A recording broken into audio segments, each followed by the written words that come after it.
কিছুদিন যাবত ওই আপনারা দেখতেছেন যে 6 বিধানসভার একটা আবাসনের কিছু ঘটনা, একটা নাবালিকা মেয়েকে শ্লীলতাহানি করেছিল। তো এখন অবধি তো এটার কোনো কিছুই মীমাংসা হয়নি। তারপর কিছুদিন 2-3 দিন আগে ওদেরকে মারার হুমকি দেওয়ার পর ওনারা আবাসন থেকে নিজের প্রাণ বাঁচিয়ে কোনোখানে জায়গায় আছে, আমরা জানি না, বললো কোন রিলেটিভের বাড়িতে। তো আমরা আজকে এখানে থানাতে আসলাম যে ওনাদের তো কোনো কিছু অ্যারেস্ট করা হয়নি, তো আবাসনে তো ওদেরকে ফিরিয়ে দিতে হবে, কারণ ওনারা কতদিন মেয়েটাকে নিয়ে রাস্তায় রাস্তায় ঘুরবেন। মেয়ে দুটার পরীক্ষা সামনের মাসে। তো আমরা আজকে থানার ওসির সাথে দেখা করে বলে গেলাম যে কালকে ওনাদেরকে আমরা আবাসনে ঢুকিয়ে দেওয়ার জন্য ওসি যাবে, আমরাও সাথে যাব যাতে ওনারা আবাসনে ঠিকমতো থাকার জায়গাটা পায়। এর জন্য আজকে এখানে আসা। এই পরিবারটিকে ফিরিয়ে দিতে 4 দিন সময় নিল, কি বলবেন? পুলিশ, হ্যাঁ, আমরা তো এটা লাগাতারই থানাতে আসছি, 4 দিন সময় নিল।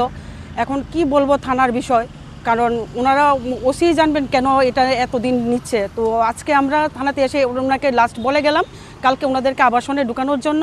তারপর যদি আবাসনে ঢুকার পর হ্যাঁ, উনিও সহমত পোষণ করেছেন যে হ্যাঁ কালকে নিয়ে যাবেন। তারপর যদি আবাসনে ঢোকার পর ওনাদের গায়ে কোনো মেয়ের গায়ে বা ওনার ঘরে ওনার কোনো শ্লীলতাহানি হয় বা ওনার হাজব্যান্ডের উপর হাত তোলা হয়, তারপর আমরা নেক্সটে চিন্তা করব কি করা যায়। কেন এই যে আপনারা এই নিয়ে অনেকবার এলেন, ওনাকে আসামিকে গ্রেফতার করার জন্য কেন করছে না? আসামিকে গ্রহণ কেন করবে? কারণ শাসক দলের লোক তো, হয়তো ওনারাও চাপে আছেন, ওসিও চাপে আছেন, কিন্তু আমরা এটা সত্যিকারের হলে আমরা এটা বিচার দিয়ে দেখব। কালকে আমরা আবাসনে ওদেরকে প্রবেশ করাচ্ছি।